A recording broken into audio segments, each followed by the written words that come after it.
தமிழகத்தில் தற்போது இருக்கக்கூடிய மிக முக்கியமான பிரச்சனைன்னு நம்மளால் குறிப்பிடக்கூட முடிகின்ற ஒரு பிரச்சனை தண்ணீர் தட்டுப்பாடு. தண்ணீர் தட்டுப்பாடிலும் மிக குறிப்பாக குடிநீர் தட்டுப்பாடு வருவதற்கான வாய்ப்பு இருப்பதாக சொல்லப்படுது.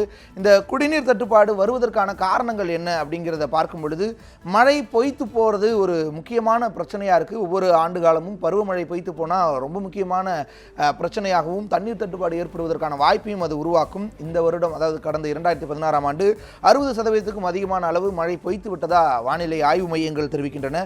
இதற்கு அடுத்த பிரச்சனையாக நம்ம பார்க்கக்கூடிய விஷயம் அப்படிங்கிறது நீராதாரங்கள் வறண்டு அல்லது குறைந்து போதல். மழைப்பொழிவு இருந்தாலும் அல்லது இல்லைனாலும் கூட நம்முடைய ஜீவ நதிகள் அல்லது ஜீவ நீரூற்றுகள் தொடர்ந்து இருக்கின்ற ஒரு சூழல் இருந்துச்சு. பல இடங்களில் வற்றாத குளங்களும் ஏரிகளும் இருந்துச்சு. ஆனால் அதுவும் வறண்டு போகிறது அப்படிங்கிறது குடிநீர் தட்டுப்பாட்டுக்கான மிக முக்கியமான ஒரு பிரச்சனையாக மாறிடும். மூன்றாவதாக இருக்கக்கூடியது அப்படின்னு பார்த்தா வழங்குவதில் இருக்கக்கூடிய பிரச்சனைகள். ஒரு அணை இருக்கும், அது அணை முழுக்க தண்ணி இருந்தாலும் கூட அணைக்கு கீழே இருக்கக்கூடிய பல கிராமங்களில் தண்ணீர் தட்டுப்பாடு இருக்கும். ஏன்னா சரியான குழாய்கள் அமைத்து அதற்கான தண்ணீர் வழங்குவதில் பிரச்சனை இருக்கிற சூழல் பார்க்க முடியும். டெல்டாவை செழிப்பாக்கின காவேரி கடந்து வந்து அந்த தருமபுரி, கிருஷ்ணகிரி மாவட்டங்களில் தொடர்ச்சியாக குடிநீர் தட்டுப்பாடு இருந்ததும் இதுக்கு ஒரு உதாரணமாக சொல்லலாம். இந்த மாதிரியான 3 பிரச்சனைகள், இந்த 3 விஷயங்களில் குடிநீர் தட்டுப்பாடு வருவதற்கான வாய்ப்பு இருக்கிறத நம்மளால் பார்க்க முடியும். ஆனால் இந்த பிரச்சனை தற்பொழுது தமிழகத்தில் இந்த 3ஆலுமே பிரச்சனை இருக்குது. குடிநீர் தட்டுப்பாடு வருவதற்கான வாய்ப்பு இருக்குது. நிறைய இடங்களில் குடிநீர் தட்டுப்பாடு இருந்துகிட்டு இருக்கு அப்படிங்கிற ஒரு விஷயமும் இங்கே பதிவு செய்தாக வேண்டும். அந்த வகையில் கிருஷ்ணகிரி மாவட்டத்தை பொறுத்தளவு அங்கே இருக்கக்கூடிய எல்லையோர கிராமங்களில் குடிநீர் தட்டுப்பாடு இருப்பதாக சொல்லப்படுது. மேலும் இதனால் நீண்ட தூரத்துக்கு நடந்து சென்று குடிநீர் எடுக்க வேண்டிய சூழல் ஏற்பட்டிருப்பதாகவும் அந்த மக்களால் புகார் தெரிவிக்கப்படுது. அது குறித்த ஒரு தொகுப்பு இருக்கு, பார்க்கலாம். தமிழகத்தில் கர்நாடக, ஆந்திர மாநில எல்லையோரம் அமைந்துள்ள மாவட்டம் கிருஷ்ணகிரி மாவட்டம். இம்மாவட்டம் கடல் மட்டத்திலிருந்து 1500 மீட்டர் உயரத்தில் உள்ளது. இதனால் குறைந்த தட்பவெப்ப நிலை நிலவுகிறது. திரும்பும் திசையெங்கும் விண்ணை முட்டும் அளவிற்கு மலைகள் அமைந்து இயற்கை வளங்களை பெருமளவில் சூழ்ந்துள்ள கிருஷ்ணகிரி மாவட்டத்தில் நிலத்தடி நீரில் புளோரைடு எனப்படும் நச்சுத்தன்மை அதிக அளவில் கலந்துள்ளது. இதனால் ஆழ்துளை கிணற்று நீர் பருகும் மக்களுக்கு பற்களில் கரை, முதுகுவலி, இடுப்பு வலி, கழுத்து வலி மற்றும் கை கால்கள் நரம்பு வாதம் போன்ற நோய்கள் வருகின்றது. ஒரு குடம் கொண்டாந்தாங்களேன்னா சாப்பாட்டுக்காது, குடிக்கிறதுக்காது, இல்லைன்னா அந்த குழியில் அதில் இதிலும் போய் கொண்டு வரவங்க கழுவுறதுக்கு. அதுக்கு அதுவும் மாட்டுக்கு, ஆட்டுக்கெல்லாம் பஞ்சமாகவே நடந்தது. அதுக்கு நீங்கள் அரசாங்கத்தில் நீங்கள் எல்லாத்தையும் சட்டம் எங்களை தூக்கி பார்த்து நீங்கள் எங்களுக்கெல்லாம் இந்த ஊருக்கு நல்லதாக செஞ்சு தரணும். இல்லைன்னா இங்கெல்லாம் வாழவே முடியாது, அந்த நிலைமையில் இருக்கு. இந்த நோயால் பாதிக்கப்பட்டவர்கள் 50 வயதை எட்டும்போது நடக்க முடியாமல் முடங்க நேரிடும். இதனால் வீட்டிலே இருக்கும் நிலை உருவாகி விடுகிறது. மாவட்டத்தில் முக்கிய நீர் ஆதாரமாக நிலத்தடி நீர் மட்டும் இருந்து வறட்சி காலங்களில் கடும் குடிநீர் தட்டுப்பாடு நிலவும் பகுதியாக இன்றைக்கும் இம்மாவட்டம் இருக்கிறது. தண்ணீருக்காக பல மணி நேரம் நீண்ட தூரம் செல்லும் நிலையும், வாரத்திற்கு ஒருமுறை 15 நாட்களுக்கு ஒருமுறை தண்ணீர் கிடைக்கும் நிலையே காணப்படுகிறது. அங்கங்கே விவசாய தண்ணி மோட்டர் எடுக்கிறதால நாங்கள் போய் தண்ணி எடுத்துன்னு வந்துன்னு இருக்கிறோம். அவங்க கூட எடுக்கக்கூடாது, நாங்கள் விவசாயத்துக்கு நாங்கள் கொல்லிங்க தண்ணி கட்டுறதுக்கு எங்களுக்கு தண்ணி இல்லை அப்படின்னு சொல்கிறாங்க. கிருஷ்ணகிரி, தருமபுரி உள்ளிட்ட 2 மாவட்டத்திற்கும் சுகாதார குடிநீருக்காக ஒகேனக்கல் கூட்டு குடிநீர் திட்டம் என்ற ஒரு திட்டம் நிறைவேற்றப்பட்டது. கிருஷ்ணகிரி மாவட்டத்தில் உள்ள 18 லட்சம் மக்களுக்கு பாதுகாப்பான குடிநீர் வழங்கும் வகையில் 1924 கோடி ரூபாய் மதிப்பீட்டில் கடந்த 2007ஆம் ஆண்டு ஒகேனக்கல் கூட்டு குடிநீர் திட்டம் தொடங்கப்பட்டது. இத்திட்டம் கடந்த 2013ஆம் ஆண்டு முதல் நடைமுறைக்கு வந்தது. ஆனால் கிருஷ்ணகிரி மாவட்டத்தில் 4 ஆண்டுகளாகியும் இன்னும் பல கிராமங்களுக்கு இத்திட்டம் மூலம் காவிரி தண்ணீர் செல்லவில்லை. யாரே ஒருத்தர் போய் தண்ணி எடுத்துட்டு வந்தா எடுக்கக்கூடாது, எங்களுக்கு தண்ணி பாத்துறது இல்ல, ஏன் எடுக்கிறங்க, போய் கவர்மெண்ட்டை கேளுங்க அப்படின்னு சொல்றாங்க. தண்ணிக்கே ரொம்ப கஷ்டமா இருக்குது. குளிக்கிறதுக்கு தண்ணி இல்லை, துணி துவைக்கணும்னாலும் தண்ணி இல்லை, எதுக்கு எடுத்தாலும் தண்ணி இல்லை, ரொம்ப கஷ்டமா இருக்குது. காவேரி தண்ணி ஒரு 2 மாசத்துக்கு ஒரு வாரத்துக்கு ஒரு தடவை விட்டுனுந்தாங்க, அதுவும் கட் பண்ணிக்கிறாங்க. வேப்பனஹள்ளி தொகுதி ஆந்திர மாநில எல்லையோரம் உள்ளது. இந்த பகுதியில் உள்ள கிராமங்களில் 15 நாட்களுக்கு ஒருமுறைதான் தண்ணீர் வருவதாகவும் அதுவும் 2 குடம் மட்டும்தான் கிடைக்கிறது என்றும் புகார் அளிக்கின்றனர் மக்கள். ஆழ்துளை கிணறு வறண்டு போனதால் தண்ணீரே இல்லை என்றும், தினமும் காலை 5 மணிக்கு பெண்கள் குடங்களுடன் 2 கிலோமீட்டர் தூரம் சென்று தனியார் விவசாய கிணற்றிலிருந்து தண்ணீர் எடுத்து வருவதாகவும், குழந்தைகள், பெண்கள் மிகுந்த சிரமப்படுவதாகவும், 15 நாட்களுக்கு ஒருமுறை வரும் தண்ணீருக்காக குழந்தைகளுடன் பைப்புக்கு முன்னால் காலி குடங்களுடன் பல மணி நேரம் காத்திருப்பதாகவும் கிராம மக்கள் தெரிவிக்கின்றனர். நீங்கள் பிடிச்சின்னு போயிட்டா நாங்கள் என்ன விவசாயம் பண்ணுறது? கரண்ட் கூட சரியாக்குறது இல்லை. 2 கிலோமீட்டர் 3 கிலோமீட்டர் போய் எடுத்தாலும் பசங்களேசன் ரொம்ப கஷ்டமாக இருக்குது. தண்ணிக்கு குடிக்கிறதுக்கு அதுகளுக்கு இதுக்கெல்லாம் பத்துறதே இல்லை தண்ணி. ஏதோ 2 குடம் 3 குடம் பிடிச்சினா தான் குடிக்கிறதுக்கே சரியாக போகுது. வேறு இடத்துக்கு தண்ணி யூஸ் ஆகுறதில்ல. ரொம்ப கஷ்டமாக இருக்குது. என் கஷ்டம் புரிஞ்சுன்னு கொஞ்சம் தண்ணி விட்டா கவர்மெண்ட்டை ரொம்ப கேட்டுக்கிறோம். இதுகுறித்து வேப்பனஹள்ளி சட்டமன்ற உறுப்பினர் முருகன் தெரிவிக்கையில், வேப்பனஹள்ளி தொகுதியில் கடுமையான குடிநீர் தட்டுப்பாடு நிலவுவதாகவும் இதை கட்டுப்படுத்த அரசு நடவடிக்கை எடுக்க வேண்டும் எனவும் தெரிவித்தார்.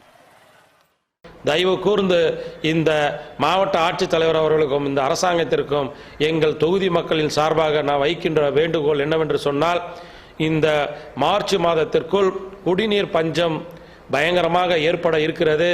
அதை தடுக்கின்ற வகையிலே பொதுமக்களுக்கு இந்த குடிநீரை வழங்குகின்ற வகையிலே நீங்கள் உடனடியாக இந்த ஒகேனக்கல் குடிநீர் திட்டத்தை அனைத்து கிராமங்களுக்கும் கொண்டு செல்லுகின்ற வகையிலே நீங்கள் அதை செயல்படுத்துவதற்கு முனைப்பு காட்டி அதை செயல்படுத்த வேண்டும். ஒகேனக்கல் கூட்டு குடிநீர் திட்டம் அனைத்து மக்களையும் சென்றடைந்து பொதுமக்களின் குடிநீர் தட்டுப்பாடு நீங்க அரசும் மாவட்ட நிர்வாகமும் நடவடிக்கை எடுக்க வேண்டும் எனவும் தெரிவித்தார். புதுக்கோட்டையில் என்ன மாதிரியான நிலைமை இருக்கிறது? அங்கு குடிநீர் தட்டுப்பாடு இருக்கிறதா? குடிநீர் தட்டுப்பாட்டால் அங்கு இருக்கக்கூடிய மக்கள் எந்த மாதிரியான அல்லல்களுக்கு ஆளாகிறார்கள் பார்க்கலாம். புதுக்கோட்டை அருகே கவிநாடு மேற்கு ஊராட்சி உள்ளது. இந்த ஊராட்சிக்கு உட்பட்ட கிராமங்களில் சுமார் 10க்கும் மேற்பட்ட கிராமங்கள் உள்ளன. 3000க்கும் மேற்பட்ட பொதுமக்கள் இப்பகுதியில் வசித்து வருகின்றனர். இவர்கள் அப்பகுதியில் உள்ள கிணற்றிலும் ஊற்றிலும் இருந்து குடிநீர் எடுத்து பயன்படுத்தி வந்தனர். இந்த நிலையில் கடந்த 6 வருட காலமாக மழை இல்லாமல் நீர் ஆதாரங்கள் அனைத்தும் வற்றி போனது. இதனால் அந்த பகுதியில் உள்ள பொதுமக்கள் குடிநீர் கிடைக்காமல் கடும் அவதி அடைந்து வருகின்றனர். மேலும் அந்த பகுதியில் உள்ள பொதுமக்கள் குடிநீருக்காக சுமார் 2 கிலோமீட்டர் தொலைவில் உள்ள திருவப்பூர் பகுதிக்கு வந்து குடிநீர் எடுத்து செல்கின்றனர். இதனால் அந்த பகுதியில் உள்ள பொதுமக்கள் கடும் அவதி அடைந்து உள்ளனர். காண்டு குளத்து கம்மாயில் போய் தண்ணிட்டு வர்றது, அங்கே ஒரு கிணறு இருந்துச்சு. இப்போ அங்கே வந்து தண்ணி மழை இல்லாத காரணத்தினால் அங்கே தண்ணி இல்லை. இப்போ அதுவும் வறட்சி ஆயிடுச்சு அந்த குளமும். இப்போ அந்த கேணிலையும் தண்ணி இல்லை. நாங்கள் தெற்கு பிஸ்தாம்பட்டிலையும் போனோம். அங்கேயும் அந்த கிணத்துல போய் தண்ணி எடுக்க போனோம். இப்போ தண்ணி வறட்சினால மழை இல்லாத காரணத்தினால அந்த கேணிலையும் தண்ணி இல்லை. நாங்கள் அது மாதிரி விழாக்குடிக்கும் போனோம். விழாக்குடியிலையும் இப்போ தண்ணி இல்லை. இப்போ இது வெள்ளாத்து பாலத்தில் அங்கிட்டு போய் ஒரு கம்மாயில் தூக்கிட்டு வந்தோம். அதுவும் அங்கேயும் தண்ணி இப்போ இல்லை. நாங்கள் ஊருக்கு அலைஞ்சிட்டு இப்போ வந்து எங்கள் தண்ணி எங்கேயும் இல்லாதனால உப்பு தண்ணியை இப்போ சமைச்சிக்கு இருக்கிறோம். புதுக்கோட்டை மாவட்டத்திலேயே பெரிய கண்மாய் கவிநாடு கண்மாய். இந்த கண்மாயின் அருகில்தான் கவிநாடு மேற்கு ஊராட்சி உள்ளது. தற்போது போதுமான அளவு மழை பெய்யாததால் கவிநாடு கண்மாயும் வறண்டு போய் கிடக்கிறது. இதனால் தான் இப்பகுதியில் குடிநீர் தட்டுப்பாடு ஏற்பட்டுள்ளது. இந்த கண்மாய் தண்ணீர் இருந்ததால் தான் கவிநாடு மேற்கு ஊராட்சி உட்பட 16 கிராமங்கள் குடிநீர் மற்றும் விவசாயம் செய்து வந்தனர். மேலும் இந்த பகுதியில் அதிக அளவில் ஊற்று இருப்பதால் குடிநீர் தட்டுப்பாடு ஏற்படாமலும் இருந்தது. ஆனால் தற்பொழுது கண்மாயிலேயே தண்ணீர் இல்லாததால் இந்த பகுதியில் ஊற்றிலும் நீர் வருவதில்லை. தண்ணியே கிடைக்கல எங்களுக்கு. நாங்கள் வந்து 10 ஆண்டு காலமாக தண்ணி இல்லாமல் ரொம்ப சிரமப்பட்டுக்கிட்டு இருக்கோம். கார் தண்ணி அங்கிட்டும் போய் கொஞ்சம் ஊற்றுகளில் தண்ணி தூக்கிட்டு வந்தோம். இப்போ அதுவும் ஒன்றும் தண்ணி இல்லாதனால அதுக்கு போய் மோக்கவும் முடியலை. கார் தண்ணியை வாங்கி ஏதோ அங்கே பொழப்ப ஓட்டிக்கிட்டு இருக்கோம். நாங்கள் தமிழ்நாடு அரசு எங்களுக்கு ஏதாவது தண்ணி வர்றது மாதிரி நடவடிக்கை எடுக்கும். இதனால் அப்பகுதி மக்கள் தங்கள் தேவைக்காக பணம் கொடுத்து ஒரு குடம் நீர் வாங்கி பயன்படுத்தி வருகிறார்கள். இதுகுறித்து தமிழக அரசு மற்றும் மாவட்ட நிர்வாகம் நடவடிக்கை எடுத்து முறையாக குடிநீர் விநியோகம் செய்ய நடவடிக்கை எடுக்க வேண்டும் என்று கூறுகின்றனர் அப்பகுதி மக்கள். M Parthiban, news 7 Tamil, Pudukkottai. சிவகங்கை மாவட்டம் இளையன்குடி ஒன்றிய பகுதிகளில் கூட்டு குடிநீர் திட்டம் முறையாக செயல்படுத்தாத காரணத்தினால் குடம் தண்ணீர் 10 ரூபாய்க்கு வாங்கி உபயோகப்படுத்தி வருகின்றனர் மக்கள். இது குறித்த ஒரு தொகுப்பு இருக்கிறது, பார்க்கலாம். தமிழகத்தில் மிகவும் வறட்சி மாவட்டங்களில் சிவகங்கை மாவட்டமும் ஒன்று. இதில் திருப்பத்தூர் மற்றும் இளையான்குடி பகுதிகளில் ஆண்டுதோறும் குடிநீர் தட்டுப்பாடு என்பது இன்றளவும் உள்ளது. அதிலும் குறிப்பாக இளையான்குடி தாலுகா வருடம் முழுவதுமே குடிநீர் தட்டுப்பாடு நிலவும் பகுதியாகும். இளையான்குடி நகர் பகுதியில் சுமார் 1000க்கும் மேற்பட்ட வீடுகள் உள்ள நிலையில் இங்கு போதுமான அளவில் குடிநீர் என்பது அரசால் வழங்கப்படுவதில்லை. கடந்த 2009ஆம் ஆண்டு 700 கோடி ரூபாய் திட்ட மதிப்பில் திருச்சி முதல் ராமேஸ்வரம் வரையிலான 5 நகராட்சி, 11 பேரூராட்சி, 18 ஒன்றியங்கள், 3163 கிராம பகுதிகள் பயன்பெறும் வகையில் காவிரி கூட்டு குடிநீர் திட்டமானது துவங்கப்பட்டது. இதில் ராமநாதபுரம் மாவட்டத்தில் இருந்து இளையான்குடி வழியாக புதுக்கோட்டை செல்லும் வழியில் உள்ள அனைத்து கிராமங்களும் இணைக்கப்பட்டதில் இளையான்குடியில் நிலவும் தண்ணீர் பஞ்சமானது குறையும் என எதிர்பார்க்கப்பட்டது. குடிநீர் தண்ணி எங்களுக்கு சுத்தமாக கிடைக்க மாட்டேங்குது. உப்பு தண்ணி, செலவு தண்ணியும் கிடைக்க மாட்டேங்குது. பசங்களை பிள்ளைகளை அனுப்புறதுக்கும் தண்ணி எங்கள் வேலைக்கு போகிறதுக்கும் கூட எங்களால் முடியலை. 10 ரூபா 7+ தண்ணி வண்டி வருது, எப்போயாவது ஒரு தான் வருது. ஃபோன் போட்டு நாங்கள் சொல்லியுமே அந்த தண்ணி வர்றது ரொம்ப கஷ்டமாக இருக்குது. எங்களுக்கு கவர்மெண்ட்லேருந்து தண்ணி உதவி செய்ய முடியாது கேட்டுக்கொள்கிறோம். இந்த திட்டமானது பல்வேறு பகுதிகளில் விரைவாக செயல்படுத்திய நிலையில் இளையான்குடி பகுதியில் மட்டும் மிகவும் தாமதமாகவே செயலுக்கு வந்தது. இருந்தபோதிலும் தற்சமயம் இந்த கூட்டு குடிநீர் திட்டம் மூலம் 10 நாட்களுக்கு ஒருமுறை மட்டுமே தண்ணீர் திறந்துவிடப்படுவதால் இந்த திட்டம் செயல்பாட்டிற்கு வந்தும் இன்று வரை இப்பகுதியில் உள்ள மக்கள் தண்ணீருக்காக பல கிலோமீட்டர் பயணம் செய்து குடிநீர் சேகரித்து வருகிறார்கள். நாங்கள் பிறந்து வளர்ந்துருந்து இளையாங்குளம் தான் சார் இருக்கிறோம். தண்ணி பிரச்சனை ரொம்ப அதிகமாக இருக்குது. ஒரு குடம் தண்ணி வாங்குறதுனா 10 ரூபாயா இருக்குது. நாங்கள் கஷ்டப்படுற குடும்பங்க 10 ரூபாய்க்கு எங்களால் வாங்க முடியுமா? அதனால் எங்களுக்கு தண்ணி விடுமுறை தாய்மொழியும் கேட்டுக்கொள்கிறோம். இதன் காரணமாக இளையான்குடியில் ஒரு குடம் தண்ணீர் 10 ரூபாய்க்கு தனியார் வாகனங்கள் மூலம் விற்பனை செய்து வருகின்றனர். அரசால் வழங்கப்படும் தண்ணீர் முறையாக கிடைக்காத காரணத்தினால் அந்த தண்ணீரையே விலை கொடுத்து வாங்கி பயன்படுத்துகின்றனர். மேலும் தனியார் மூலம் விற்பனை செய்யப்படும் தண்ணீரும் சுகாதாரமற்ற நிலையிலேயே கிடைப்பதாகவும் வேதனை தெரிவிக்கின்றனர் பொதுமக்கள்.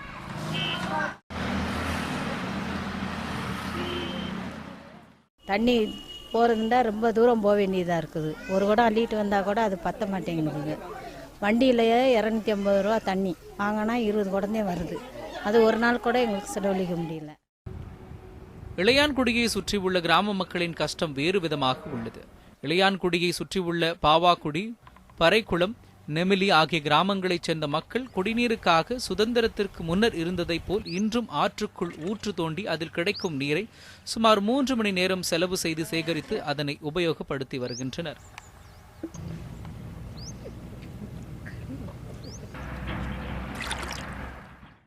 ஊரில் தண்ணி வசதின்றது எதுவுமே சுத்தமாக இல்லை. இங்கே ஒரு 3 கிலோமீட்டர் நடந்து வரலாம், சைக்கிளில் வந்தே மோக்கணும். தண்ணின்றது ஊரில் சுத்தமாக குடிக்கிறதுக்கு தண்ணி இல்லை. அதனாண்டி இங்கே தான் 3 கிலோமீட்டர் நடந்து மொண்டு போகிறோம். அது பார்த்தீங்கன்னா அது பொம்பளை வழியே வர முடியாது. ஆம்பளை எல்லாம் மோக்கலாம். பொம்பளை வழியே அங்கே ரோட்டு கருவு காடாக ஃபுல்லாக இருக்குது. அதனாண்டி ஆற்றுக்குள்ளே தனியாக வர முடியாது. யாராவது ஆம்பளை மொண்டு போனாத்தேன். இதன் காரணமாக அந்த கிராமங்களைச் சேர்ந்த பள்ளி மாணவ மாணவியரும் மிகுந்த சிரமத்திற்கு உள்ளாவதுடன் சரியான நேரத்திற்கு பள்ளிக்கு செல்ல முடியாத சூழல் ஏற்படுகிறது. மேலும் தங்கள் பகுதியில் அரசால் அமைக்கப்பட்டுள்ள ஆழ்துளை கிணறுகளில் இருந்து பெறப்படும் தண்ணீர் அதிக உப்பாக இருப்பதால் அதனை புழக்கத்திற்கு கூட பயன்படுத்த முடியாத நிலை உள்ளது எனவும் வேதனை தெரிவிக்கின்றனர்.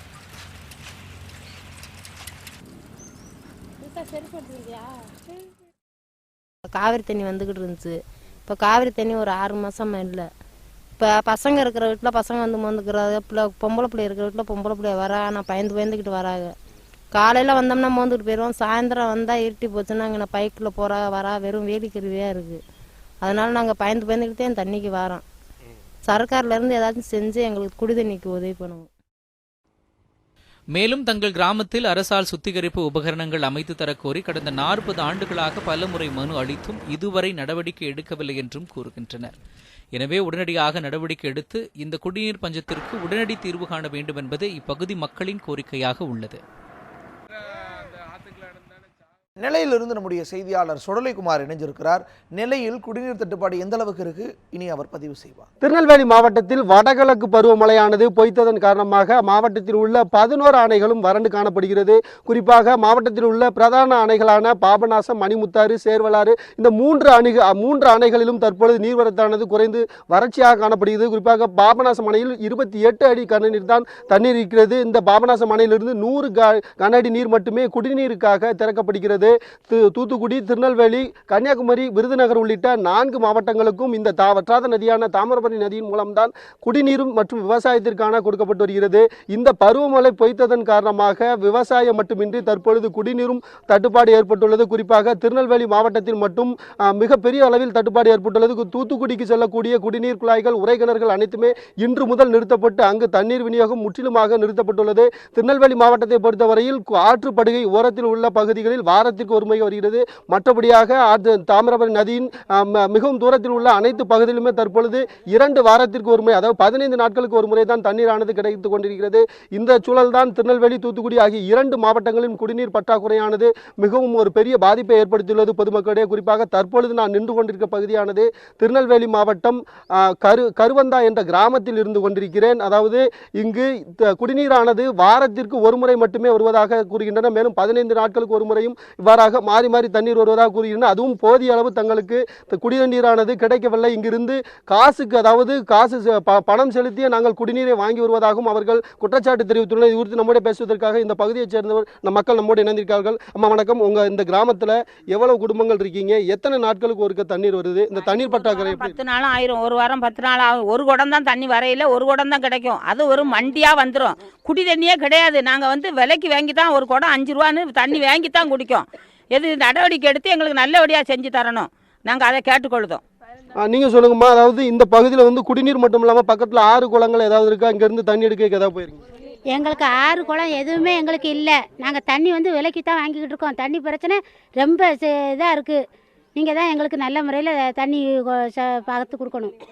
வணக்கம். நீங்கள் சொல்லுங்கள். அதாவது இந்த குடிநீர் பிரச்சனைக்காக இதுவரைக்கும் அதிகாரிகள் யார்ட்டாவது தொடர்பு கொள்ளிருக்கீங்களா? ஏதாவது புகார்கள் மனுவில் எதுவும் கொடுத்துருக்கீங்களா? கொடுத்துருக்கோம்.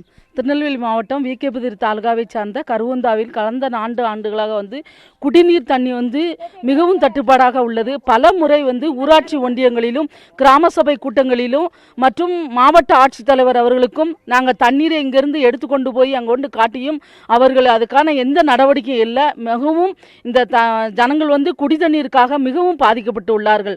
அதை நாங்கள் அரசோட கவனத்திற்கு தெரிவித்துக் கொள்கிறோம். அதாவது இந்த பகுதியில் உள்ள மக்களானது அரசிற்கு செலுத்தக்கூடிய அனைத்து வரியும், குடிநீர் வரி, சொத்து வரி என அனைத்து வரிகளும் நாங்கள் கட்டுகின்றோம். ஆனால் எங்களுக்கு தேவையான குடிநீரை தேவையான அளவு கொடுக்க முடியவில்லை. மேலும் 15 நாட்களுக்கு ஒரு முறை மட்டுமே தண்ணீர் வருவதன் காரணமாக ஒரு பெரிய பாதிப்பு அடைந்தாலும் குடிப்பதற்கு தண்ணீர் இல்லாமல் இங்கிருந்து 3 அல்லது 4 கிலோமீட்டர் தொலைவிற்கு சென்று தான் குடி தண்ணீரை எடுத்து வருகிறோம். எனவே எங்களுக்கு நிரந்தரமாக இந்த தண்ணீர் கிடைப்பதற்கான நடவடிக்கையை அரசு மேற்கொள்ள வேண்டும் என்று இவர்களுடைய கருத்தாக இருக்கிறது. இது மட்டுமின்றி பொதுவாக திருநெல்வேலி, தூத்துக்குடி இந்த சுற்றுவட்டாரத்தில் உள்ள 3 மாவட்டத்தை பொறுத்தவரையிலும் அனைத்து அணைகளையும் நீர்பிடிப்பு பகுதியிலும் மழை இல்லாத காரணத்தினாலும் நீர் இருப்பு இல்லாத காரணத்திலும் வரும் கோடை காலங்களில் மிகப்பெரிய அளவில் தண்ணீர் பற்றாக்குறையான ஏற்பட வாய்ப்பு இருக்கிறது. எனவே அனைவரும் சிக்கனமாக பயன்படுத்த வேண்டும் என்று மாவட்ட ஆட்சித்தலைவர் கருணாகரன் உத்தரவிட்டுள்ளார். இது மட்டுமின்றி போதுமான அளவிற்கு இவர்களுக்கு மாற்று வழியாக குடிநீர் மட்டுமாவது கிடைப்பதற்கு நடவடிக்கை எடுக்க வேண்டும் என்பது கிராம மக்களுடைய கோரிக்கையாக இருக்கிறது. ஒளிப்பதிவாளர் சம்பத் முருகனுடன் எம் சுடலைக்குமார், நியூஸ் 7 தமிழ், கருவந்தா கிராமத்திலிருந்து. தமிழகத்தில் ஏற்பட்டிருக்கக்கூடிய இந்த குடிநீர் தட்டுப்பாடு குறித்து என்ன நடவடிக்கைகள் எடுக்கப்பட்டு இருக்கிறது என்பது குறித்து அமைச்சர் எஸ்பி வேலுமணியுடன் நமது செய்தியாளர் லாவண்யா ஒரு கலந்துரையாடலை நடத்தி இருக்கிறாங்க. அவங்ககிட்ட இருந்து பல்வேறு தகவல்களை திரட்டியிருக்காங்க. அதை பார்க்கலாம். சார் வணக்கம். குறிப்பாக வடகிழக்கு பருவமழை தமிழகத்தில் பொய்த்து போயிருக்கிறது. இந்த நிலையில் தமிழகத்தில் நிலவக்கூடிய குடிநீர் பிரச்சனையை கட்டுப்படுத்துவதற்கு என்ன மாதிரியான நடவடிக்கைகளை அரசு மேற்கொள்ள இருக்கிறது? மாண்புமிகு புரட்சித்தலை அம்மா அவருடைய அரசு போர்க்கால அடிப்படையில் குடிநீர் பிரச்சனையை தீர்க்க நடவடிக்கை எடுத்து வருகிறது. குறிப்பாக 141 வருடங்களுக்கு பின்னால் கடுமையான வறட்சி, இதேபோல் வறட்சி 141 வருடங்களுக்கு முன்னால் வந்தது. இப்போ 62% நமக்கு பருவமழை பெய்துள்ளது. 2 பருவமழை நமக்கு பெய்யவில்லை. இதில் மாண்புமிகு முதலமைச்சர் தலைமையில் கூட்டம் நடத்தப்பட்டு நேற்றையும் கூட இன்றைக்கி வறட்சி மாநிலமாக அறிவித்து 15 வகையான நிவாரணங்களை அறிவித்தார்கள். இதிலையும் கூட குடிநீர் திட்டத்துக்காக ஏரிகள் தூர்வாருவதற்காக 3400 கோடி அறிவித்தார்கள். அதே போல் ஊரக குடியிருப்புகளுக்கு, ஊரக பகுதிகளுக்கெல்லாம் பார்த்திங்கன்னா 350 கோடியும், அதே போல் நகராட்சி மாநகராட்சிக்கெல்லாம் 160 கோடியும் அறிவித்தார்கள். சார், அதே போல் சென்னை போன்ற பெருநகரங்களை பொறுத்தவரை மக்கள் தொகை அதிகமாக இருக்கும். கடந்த காலங்களில் விவசாய கிணறுகளை வாடகைக்கு எடுத்து நம்ம தண்ணீர் கொடுத்து வந்தோம். இந்த சூழ்நிலையில் தற்பொழுது இருக்கக்கூடிய வறட்சி நிலையில் என்ன மாதிரியான நடவடிக்கை நகர்ப்புறங்களில் மேற்கொள்ள இருக்கு? அதற்கு ஏதேனும் சிறப்பு திட்டங்கள் அரசு வைத்திருக்கிறதா? இப்போ சென்னை பொறுத்தளவுக்கு புரட்சித்தலை அம்மா அவர்கள் கொண்டு வந்த கடல் நீரை குடிநீராக்கும் திட்டம் இருக்குது. அதில் 200 MLD வருது. வீராணம் ஏரியிலேருந்து வந்துட்டுருக்குது. இப்போ கூட தெலுங்கை கிருஷ்ணா வாட்டருக்காக முதலமைச்சர் அவர்கள் இப்பொழுது கடிதம் எழுதியிருக்கார், கேட்டிருக்காரு. இது மட்டும் வாங்கிட்டு அதுவும் இப்போ வாங்கக்கூடிய சூழ்நிலை இருக்குது. இப்போ இருக்கிற சூழ்நிலையில் சென்னை பொறுத்தளவுக்கு நமக்கு ஒரு 3 மாதத்துக்கு எந்த பிரச்சனையும் இல்லை. அதுக்கு பின்னாலும் நமக்கு பிரச்சனை வராது. அதுக்கு தான் நமக்கு வந்து லாரி ட்ரிப்பு சொல்லியிருக்கோம். அதாவது அது மட்டும் இல்லாமல் நீங்கள் கேட்டது போல் திருவள்ளூர் மாவட்டத்தில் வந்து ஒரு 300 விவசாய கிணறுகளை வாடகைக்கு எடுத்து 100 MLD நம்ம இதுக்கு முன்னாடி எடுத்துருக்கிறோம். அது இப்போ தயார் நிலையில் இருக்குது, எல்லாம் பேசி வச்சுருக்கோம். அவசியம்னா இப்போ அந்த அவசியம் இல்லை, இனி அவசியம்னா அதையும் எடுப்போம். தீர்வுபாலம் நிகழ்ச்சி நிறைவு கட்டத்தை எட்டியிருக்கு. இன்றைக்கி நம்ம பார்த்த விஷயம் குடிநீர் தட்டுப்பாடு. நிறைய பகுதிகளில் மக்கள் தொடர்ந்து இன்னல்களுக்கு உள்ளாகி வராங்க. குடிநீர் தட்டுப்பாடால் நிறைய பிரச்சனைகளை இதை சுற்றியும் அவங்க சந்திச்சுட்டு வரக்கூடிய அந்த சூழலை பார்த்தும் அமைச்சரினுடைய அந்த கருத்துக்களை பதிவு செஞ்சிருந்தோம். தொடர்ச்சியாக இந்த குடிநீர் தட்டுப்பாடானது விரைவில் நீங்கி வரும் கோடையை குடிநீர் தட்டுப்பாடு இன்றி சமாளிப்பதற்கான வழிமுறைகளை கையாள்வோம். வணக்கம்.